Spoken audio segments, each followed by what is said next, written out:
Welcome to the Insurgy blog. Today we're going to talk about the current malicious code trends. This blog is brought to you by Insurgy. Insurgy, where business owners connect, exchange ideas, and grow. Insurgy's mission is to provide the very best support mechanisms for business owners at the most economically feasible cost, always. Community is at the core of our value proposition. Our measure of success is our ability to provide real value, usable tools, and respond effectively to members' concerns, needs, and interests. Today we're going to talk about the most dangerous websites. Security software company Symantec, Norton is one of their products, has released its Internet Security Threat Report for 2011, and it is packed with interesting information about the relative risk of online activities. Today we're going to discuss the 10 most dangerous categories of websites. These categories of sites don't reflect the total number of infected sites. Rather, they represent the kind of sites that tend to be the most infected per URL.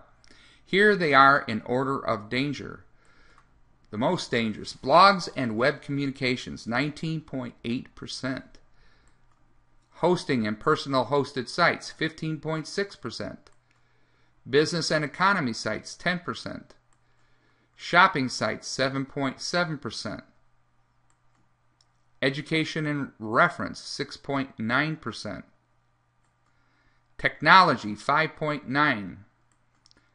Entertainment and music, 3.8%. I would have thought that would have been higher. Automotive, 3.8%. Health and medicine, 2.4%. And porn at 2.4%.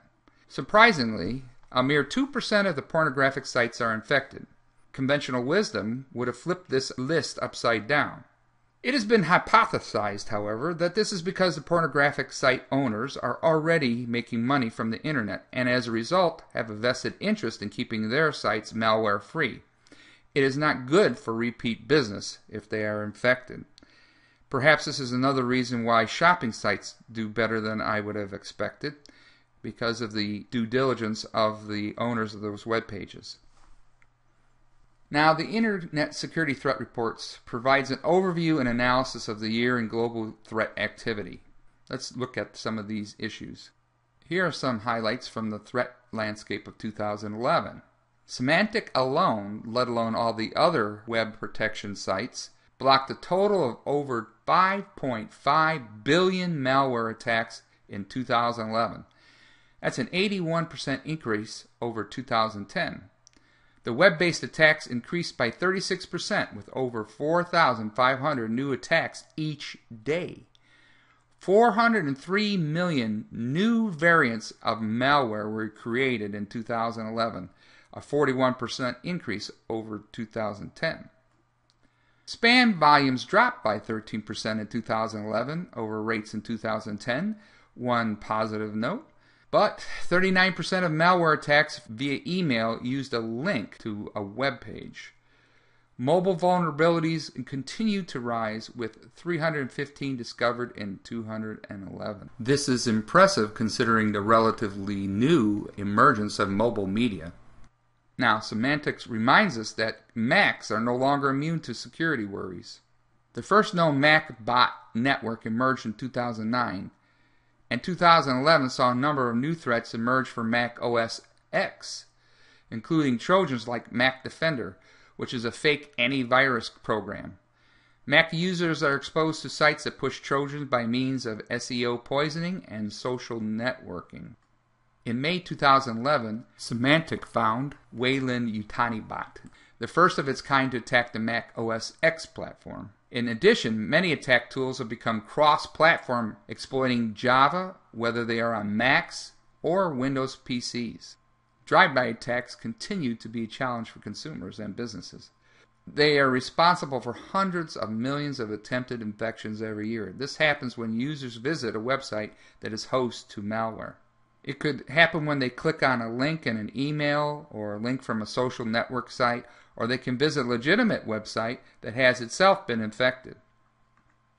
Attackers keep changing their technique and they become more sophisticated.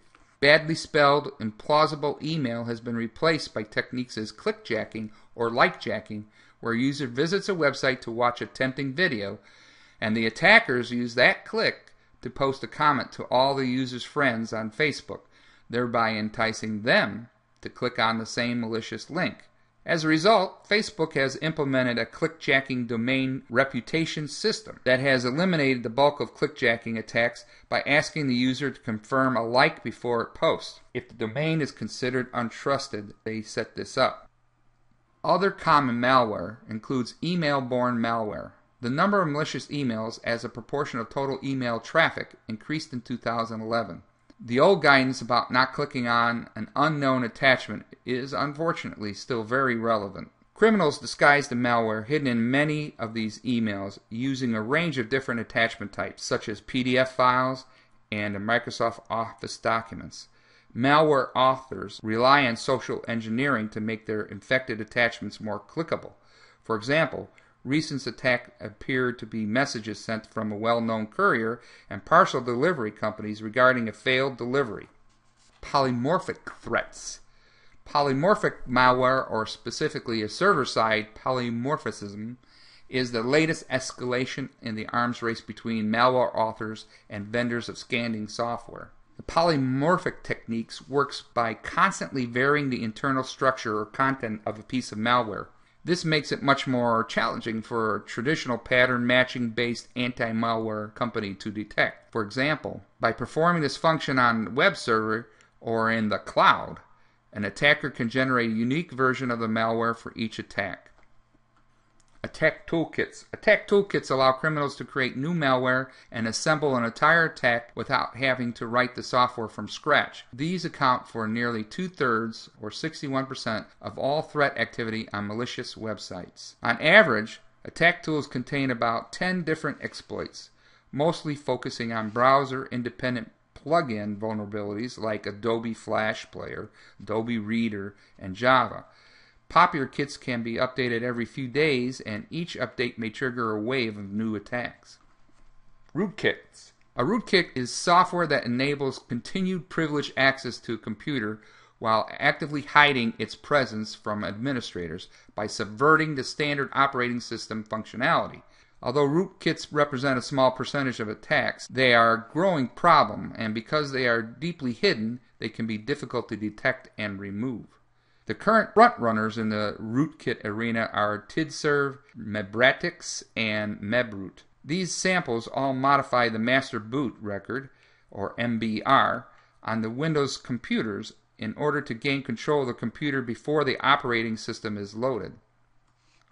Another big threat still, or becoming more prevalent I should say, is social media threats. A social medium is perfect for social engineering. It's easier to fool somebody when they think they're surrounded by friends. More than half of all attacks identified on social networking websites were related to malware hosted on compromised blogs' web communication websites. With hundreds of millions of people on social networking sites, it is inevitable that online criminals would attack them there.